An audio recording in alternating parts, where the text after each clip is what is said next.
Hello, good morning to all of you. आज हम बात करेंगे फोर्थ सेमेस्टर विषय गणित के बारे में।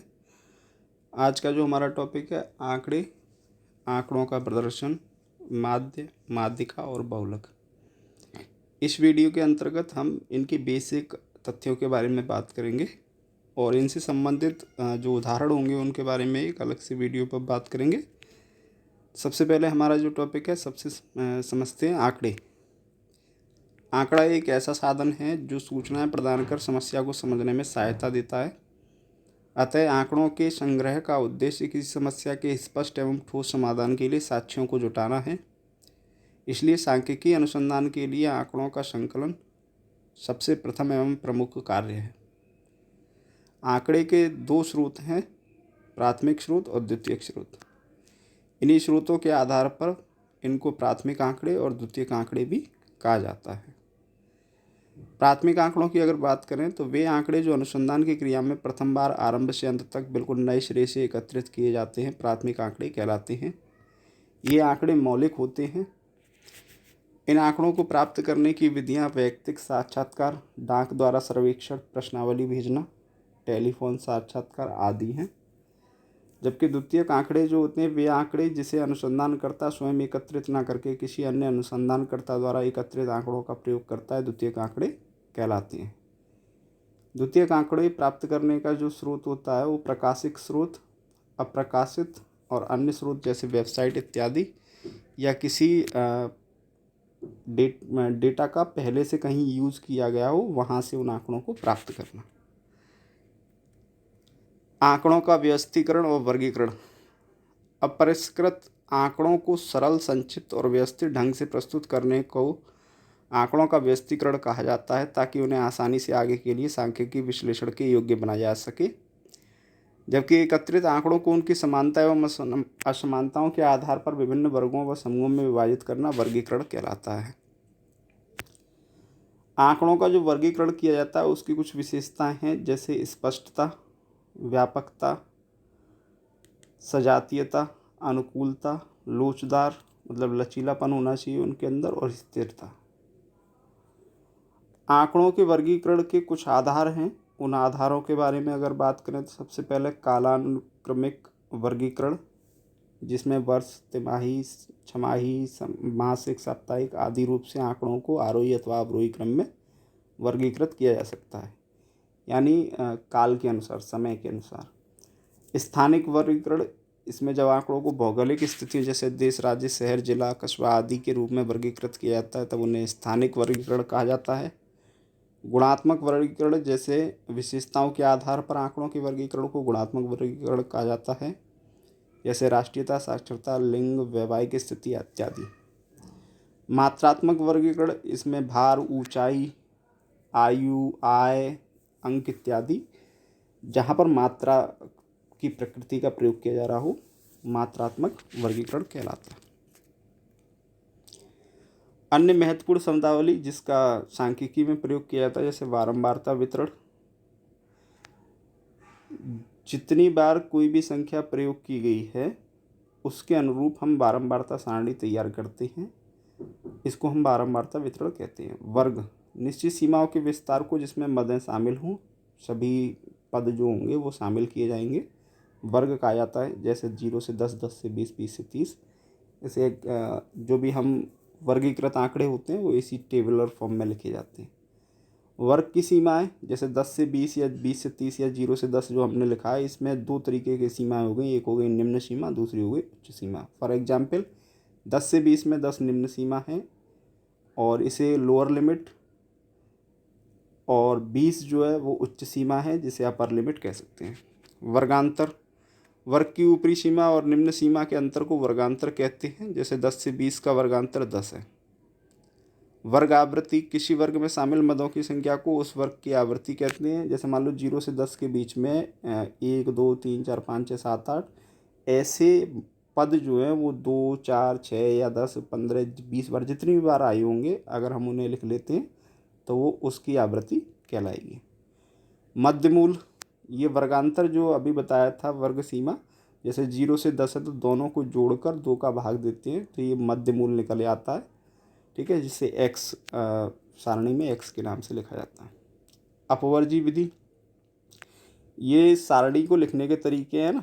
अपवर्जी विधि, इसके द्वारा वर्गों का गठन इस प्रकार किया जाता है कि वर्ग की उच्च सीमा अगले वर्ग की निम्न सीमा के बराबर हो जाती है। समावेशी श्रृंखला, वह श्रृंखला जिसमें किसी वर्ग की सभी आवृत्तियां शामिल होती हैं, जैसे 0 से 9। तो 9 के बाद जो 10 नंबर है फिर 10 से 19 में लिखा है, तो 10 और 19 दोनों ही इसमें शामिल हैं, और 0 से 9 में 0 और 9 दोनों ही शामिल हैं। जबकि अपवर्जी विधि में 0 से 10 में 10 शामिल नहीं है ना, 9 तक शामिल रहेंगे। 10 वाला जो जाएगा वो सेकंड 10 से 20 वाले में आएगा। श्रृंखला के प्रकार, व्यक्तिगत श्रृंखला, जिसमें आंकड़े इंडिविजुअल अलग अलग लोगों के अलग अलग आधार पर दिए जाते हैं। खंडित या विविक्त श्रृंखला, वह श्रृंखला जिसमें आंकड़ों को इस प्रकार प्रस्तुत किया जाता है कि प्रत्येक मद का निश्चित माप स्पष्ट हो जाता है, जो कि निम्न उदाहरण से स्पष्ट है ना। इंडिविजुअल ये भी अलग अलग। लेकिन सतत या विच्छिन्न श्रृंखला, जो अभी हम पढ़ रहे थे पीछे, ये उस तरीके की जैसे 0 से 10, 10 से 20, 20 से 30, 30 से 40। इसमें क्या है, अपर लिमिट जो होती है वो इसमें काउंट नहीं होगी, है ना। जैसे मैं आपको यहाँ बताता हूँ, जैसे ये लिखा है 0 से 10, तो इसमें 10 वाला जो है इसमें काउंट ना होके 10 से 20 वाले में काउंट होगा, और 20 वाला इसमें काउंट ना होके 20 से 30 वाले में काउंट होगा। ठीक है, नेक्स्ट वाले में काउंट होंगे सब। टैली चिन्ह लगाना, ये एक एग्जाम्पल है। Asma collected the data for size of shoes of the students of our class, the different sizes of shoes are as given below. ये कुछ शूज जूते के आकार दे रखे हैं आपको, इनको आपको टैली मार्क से बताना है। तो इसमें 5, 4, 7, 5, 6, 7, 6 ऐसे करके ये टोटल डेटा दे रखा है 30 स्टूडेंट का, 30 स्टूडेंट का ना। तो आपको क्या करना है, इनकी टैली मार्क्स बतानी है। तो आपने क्या किया कि जिसमें जो भी नंबर आ रहे हैं उनको साइज ऑफ शूज़ में राइट कर दिया, जैसे 4 नंबर, 5 नंबर, 6 नंबर का जूता, 7 नंबर का, 8 नंबर का। अब ये 4 नंबर के जूते कितने लोगों के द्वारा प्रयोग किए जा रहे हैं, तो आप इसमें से काउंट कर लेंगे 4 नंबर के जूते कितने लोगों द्वारा प्रयोग किए जा रहे हैं। तो 2 और 2, 4 और 1, 5 लोगों के द्वारा। तो आपने यहाँ लिख दिया 5, और टैली मार्क जो लगाए जाते हैं 1, 2, 3, 4, और पहले से आखिरी की ओर काट दिया, तो ये टैली मार्क हो गया इसका। ठीक है, सेम एज इसी तरीके से आपको बाकी सभी ट्राई करने होते हैं। ऐसे ही ये टैली मार्क जो है इसमें और इसमें डिफरेंस क्या है, यहाँ पर इंडिविजुअल है। ये 4, 5, 6, 7, 8 लिखा हुआ है, यहाँ पर क्लास इंटरवल नहीं बनाया गया ना। जैसे क्लास इंटरवल अगर हम बनाना चाहते हैं तो 0 से जैसे 5 तक का, 5 से 10 तक का, 10 से 15 तक का, ऐसे करके बना सकते थे। लेकिन इसमें साइज जो है वो इंडिविजुअल पर ही इफेक्ट कर रहा है, क्योंकि फिर इंटरवल इतने बनेंगे भी नहीं इसके। जब आंकड़े हमारे पास बहुत ज़्यादा हो जाते हैं, ये 40 लोगों का डेटा है, जिसमें डिफरेंस जो है वो बहुत अंतर आ रहे हैं अलग अलग, है ना। छोटे साइज में, सैम्पल साइज में नहीं है। जैसे 0 से मान लो वहाँ तो 4 से लेके शुरू हुआ और 9 पे ही ख़त्म हो गया था, इसलिए वहाँ क्लास इंटरवल बनाना आसान नहीं है। यहाँ पे क्या हुआ है कि मिनिमम, जैसे अगर हम देख रहे हैं, अगर रेंज की बात करें, एक शब्द और ध्यान रखिएगा, रेंज क्या है, इससे क्लास इंटरवल का आइडिया लग जाता है। अगर रेंज ज़्यादा हो रही होती तभी क्लास इंटरवल बनाते हैं। तो यहाँ जैसे रेंज हमारी 7 से शुरू हुई, मिनिमम लिमिट सबसे छोटा आंकड़ा, और 94 सबसे बड़ा आंकड़ा। इनका आप डिफरेंस पता करें, है ना। तो ये डिफरेंस जो आ रहा है, ये डिफरेंस 80+ आ रहा है, इस मतलब ये डिफरेंस काफ़ी बड़ा हो रहा है। तो इसलिए हमें यहाँ पर क्या करना पड़ा, इसके क्लास इंटरवल बनाने पड़े। तो हमने क्लास इंटरवल बनाए हैं 0 से 9, 10 से 19, 20 से 29, 30 से 39, 40 से 49, 50 से 59, 60 से 69, इस तरीके से बना लिए। अब 0 से 9 के बीच में हमारे पास कितने आंकड़े हैं, और इसमें ध्यान रखना, ये टेबल में 0 से 9 के बीच में दोनों ही आंकड़े सम्मिलित होंगे, जैसा कि अभी मैंने आपको पहले एक टॉपिक में बताया था। देखो यहाँ पर ये समावेशी श्रृंखला में क्या है, समावेशी दोनों ही अपर लिमिट और लोअर लिमिट दोनों ही शामिल होंगी उसी में, है ना। ऐसे ही सेम ये जो टेबल बनाई जा रही है टैली चिन्ह की, इसमें दोनों ही शामिल हैं। इसमें अपर और लोअर लिमिट इसी में इंक्लूड है, इसका मतलब ये एक इंक्लूसिव सीरीज़ है ना। तो समावेशी श्रृंखला की खासियत है कि दोनों अपर लोअर काउंट होंगी। तो 0 से 9 तक, 9 तक काउंट होगा, है ना, 9 को छोड़ना नहीं है आपको। तो 9 तक अगर देखें तो इसमें 3 पद हैं, तो इसलिए हमने फ्रिक्वेंसी लिखी यहाँ पे 3 और टैली मार्क लगा दिए 3। ठीक है। नेक्स्ट ऐसे ही हमने देखा 10 से 19, तो 10 से 19 तक अगर हम काउंट करेंगे तो 10 से 19 यहाँ तक का है, तो 3 और 2 5, तो ये 5 आ गया। ऐसे आप इसको काउंट करके इसमें टैली मार्क लगा सकते हैं। नेक्स्ट है आंकड़ों का प्रस्तुतिकरण। इसका ग्राफिकल रिप्रेजेंटेशन जो है वो बहुत इम्पोर्टेंट है ना। इससे क्या होता है, आंकड़े एक व्यवस्थित ढंग से आप प्रदर्शित कर देते हैं, जो उसको समझना बहुत आसान हो जाता है। तो इसका जो रिप्रेजेंटेशन है वो अलग अलग बुक्स में, किसी में जैसे कोर्स के हिसाब से भी है, जैसे 2, किसी में 2 पढ़ा दी, किसी में 1 पढ़ा दी, किसी में 5 पढ़ा दी, किसी में 4 पढ़ा दी। यहाँ मोस्ट ऑफ मैंने सभी चीज़ें काउंट कर दी हैं। इसमें जितने तरीके से हम ग्राफिकल रिप्रेजेंटेशन कर सकते हैं वो सभी इसमें लिखे गए हैं। इसके अलावा भी कुछ और भी होते हैं, लेकिन वो आपकी क्लास स्टैंडर्ड में नहीं है, तो उनको छोड़ दिया गया। ठीक है। सबसे पहले ये जो ग्राफिकल रिप्रेजेंटेशन है, इसमें पिक्टोग्राफ, सारणी, दंड आरेख, पाई चार्ट, वृत्तीय आरेख, आयत चित्र, आवृत्ति बहुभुज, ओजाइव या संचयी, आवृत्ति वक्र, रेखीय ग्राफ, इनके बारे में समझ लेते हैं। इनके चित्र कैसे बने होते हैं उसको समझते हैं। तो सबसे पहले बात करते हैं पिक्टोग्राफ के बारे में। तो पिक्टोग्राफ में क्या होता है, डेटा को पिक्चर के द्वारा शो किया जाता है। और ये जो ग्राफिकल रिप्रेजेंटेशन होती है छोटी क्लासेस में बहुत ही यूज़ की जाती है ना, छोटे बच्चों को इससे इजीली समझाया जा सकता है। तो class 2nd 3rd 4th 5th वगैरह में ग्राफिकल रिप्रेजेंटेशन का प्रयोग किया जाता है, जिसको हम पिक्टोग्राफ कहते हैं।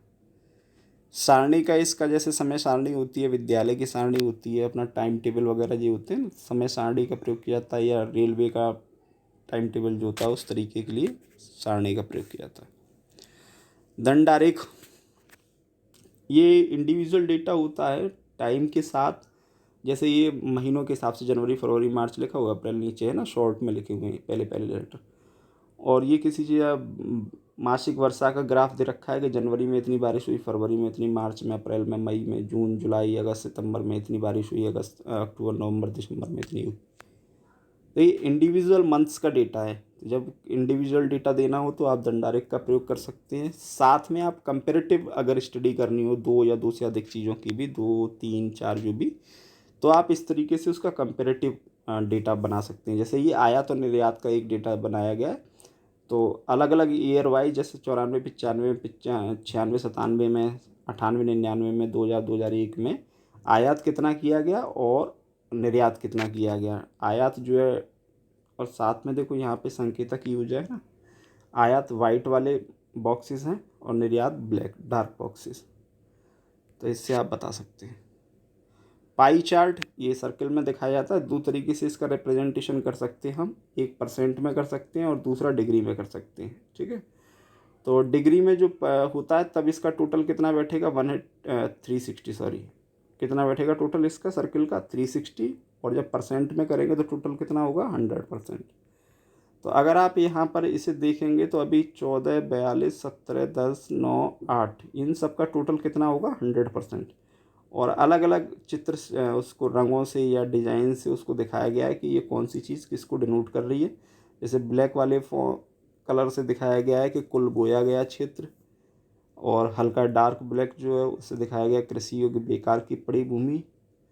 वाइट वाला जो है चारागाह और पेड़ों के स्थान है, और लाइनिंग से जो दिखाया गया पर्वतीय भूमि है।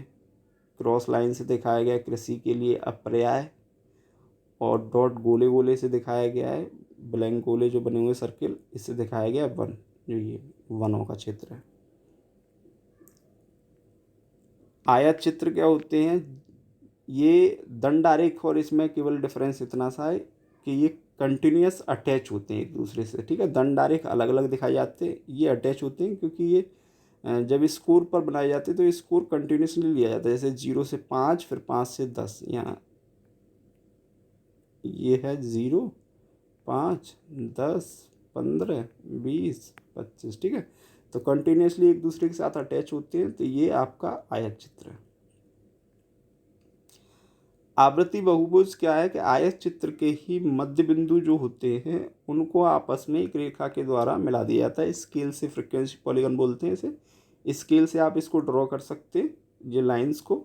तो जैसे 80 से 95 के बीच का पॉइंट जो है यहाँ पर है, इसका पॉइंट यहाँ है, ठीक है। इसका पॉइंट मिड पॉइंट, जो मिड पॉइंट होंगे इन बार के, दंड आरेख के जो मिड पॉइंट होंगे उनको आपको क्या करना है, स्केल से मैच करा देना बस, ठीक है। और क्या करना है, लोअर वाला जो होगा सबसे पहला वाला बॉक्स और सबसे लास्ट वाला जो दंड आरेख होगा, इनसे लोअर और अपर भी बनाने हैं आपको। तो एक्स्ट्रा में एक एक लेते हैं ना, तो एक एक्स्ट्रा में जैसे ये 80 से 95 था, तो इसमें एक कम 65 से 80 वाला और लेंगे, और लास्ट वाला है 155 से, तो 155 से 70 वाला और ले लेंगे। तो ये दोनों अप एंड लो साइड पे एक्स्ट्रा में बनाना पड़ेगा आपको। नेक्स्ट है औजाइव्य संचयी आवृत्ति वक्र। इस औजाइव्य संचयी आवृत्ति दो प्रकार के होते हैं, लेस देन और मोर देन टाइप के, और ये अलग अलग डेटा के आधार पर एक कर्व लाइन से दिखाए जाते हैं ना, स्ट्रेट लाइन वगैरह नहीं बचती, जैसे ऐसे करके नहीं चलेगा ये, है ना। ये क्या होगा, ऐसे हल्का स्मूथ लाइन बोलते हैं इसको, ऐसे करके चलेगी, स्मूथ स्मूथ बनानी है एकदम आपको। जैसे ये बन के आई है, देखो ये ऐसे करके स्मूथ लाइन बनाइए। तो ये फ्री हैंड से बनाए जाते हैं, इसमें स्केल का यूज नहीं होता ये। इसमें अगर आप ध्यान से समझ रहे हो तो ये देखो डॉटेड बने हुए हैं बीच बीच में, है ना, जहाँ पे मैं बता रहा हूँ वहाँ डॉटेड बने हुए हैं, जहाँ डेटा लिखा गया ये डॉट बने हुए हैं, जैसे ये लिखा हुआ है इसका, तो ये डॉट बने हुए हैं।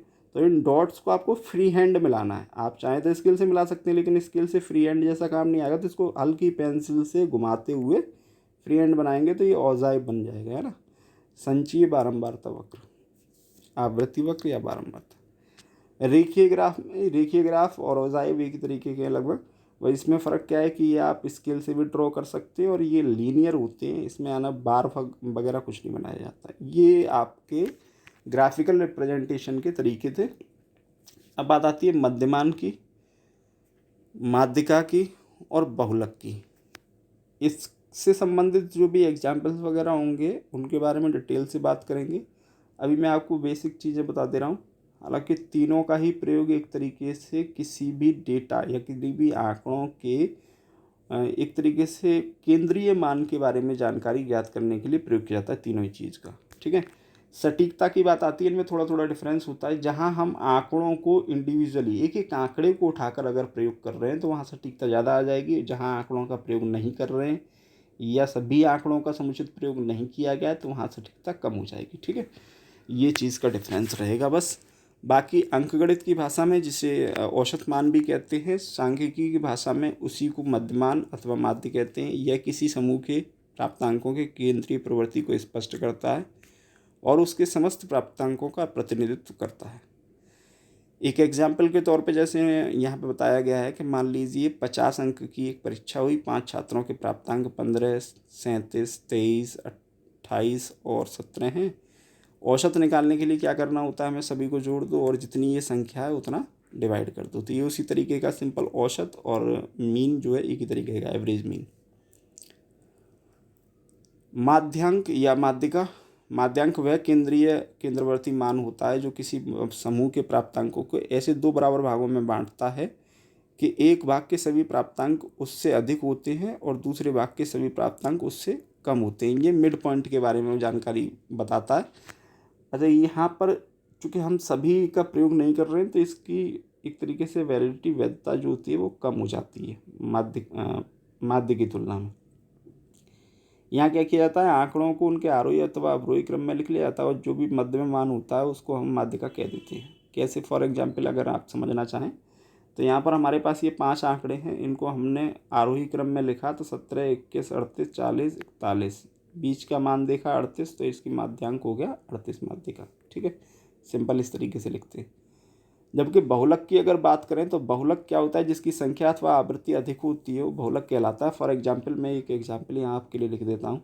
जैसे मान लो हमने लिखा 3,3, 4, 5, 6,3, 7,9,3, तो यहाँ पर 3 सबसे ज़्यादा बार आया, ठीक है। तो 3 सबसे ज़्यादा बार आया तो इसका बहुलक कितना हो जाएगा, 3 हो जाएगा। जो अंक सबसे ज़्यादा बार प्रयोग किया गया, ऑब्जर्वेशनल मेथड है ना, सिंपल अभी बेसिक बता रहा हूँ केवल, तो इसमें ऑब्जर्वेशनल यूज़ कर सकते हैं। तो जो अंक जितनी ज़्यादा बार आया है बस वही उसकी आवृत्ति हो जाएगी। अगर इन्हीं को हम टेबुलर फॉर्म पर लिखें, है ना, जैसे मान लो कोई अंक है 3, ये एक्स है हमारे, एक 5 है, एक 8 है, एक 9 है, एक 10 है, एक 11 है, एक 12 हो गया। और यहाँ लिख रहा हूँ मैं फ्रिक्वेंसी। 3 आया हमारा 15 बार, 5 आया 20 बार, 8 आया 12 बार, 9 आया 3 बार, 10 आया 1 बार, 11 आया 25 बार और 12 आया 0 बार। तो यहाँ पर 11 सबसे ज़्यादा बार आ रहा है, 25 बार। 11 11 कितनी बार आ रहा है? 25 बार। तो इसका बहुलक कितना हो गया हमारा? 11। 11 बहुलक हो गया है ना। कौन सी संख्या ज़्यादा बार आ रही है? सबसे 11। तो जो बहुलक होगा वो संख्या में से लिखा जाएगा। फ्रिक्वेंसी तो बस ये बता रहा है कि ये कितनी बार आ रहा है। जैसे पीछे वाले चित्र में 3 सबसे ज़्यादा बार आ रहा था, इसलिए वो 3 वहाँ पर हो गई थी। यहाँ 11 सबसे ज़्यादा बार आ रहा है, इसलिए 11 इसका बहुलक हो गया। ठीक है, इस तरीके से आप बहुलक पता कर सकते हैं। ये आपका हो गया। अब बात है माध्य, माध्यिका और बहुलक के विभिन्न तरीकों की, इनके मेथड जिनसे इन्हें ज्ञात कर सकते हैं। और हम बात करेंगे वर्गीकृत और अवर्गीकृत आंकड़ों की। ठीक है, इसके लिए नेक्स्ट वीडियो में इसके बारे में बात करेंगे, एक अलग वीडियो बताऊंगा। फिलहाल ये बेसिक था इसका पूरा सांख्यिकी का। कुछ और कोई चीज़ हो किसी के दिमाग में तो वो कमेंट करिएगा, कोई और पॉइंट लगे किसी को पूछना है। बाकी अब जो नेक्स्ट वीडियो होगी उसमें केवल इनके एग्जाम्पल्स की बात होगी, और मैं सभी के फॉर्मूले और किस किस तरीके से मीन, मीडियन और मोड को फाइंड आउट किया जाता है उनके बारे में बात करूँगा। ठीक है, thanks to all of you, be safe, stay at home.